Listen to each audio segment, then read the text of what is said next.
মাননীয় সদস্য জনাব মোহাম্মদ এনামুল হক। আপনার সময় 1 মিনিট। মাননীয় স্পিকার, আপনাকে ধন্যবাদ। নারায়ণগঞ্জ 3 আসন থেকে নির্বাচিত মাননীয় সংসদ সদস্য জনাব আজহারুল ইসলাম মান্নান কর্তৃক উত্থাপিত আলোচ্য প্রস্তাবটি সমর্থন করে আমি একটি সংশোধনী প্রদান করেছি। মাননীয় স্পিকার, আমার নির্বাচনী এলাকা চট্টগ্রাম 12 সাবেক মহকুমা পটিয়া উপজেলা, একটি ঘনবসতিপূর্ণ এলাকা। জনসংখ্যা অনুপাতে বর্তমানে স্বাস্থ্য সেবার সুযোগ সীমিত।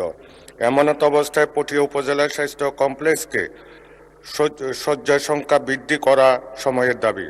অতএব মূল প্রস্তাবের নারায়ণগঞ্জ জেলার সিদ্ধিরগঞ্জ শব্দাবলীর পর চট্টগ্রাম জেলার পটিয়া উপজেলা স্বাস্থ্য কমপ্লেক্সকে 200 শয্যা উন্নীত করণ শব্দাবলী সংযোজন করিয়া আলোচ্য সিদ্ধান্ত প্রস্তাবটি গ্রহণ করা হোক।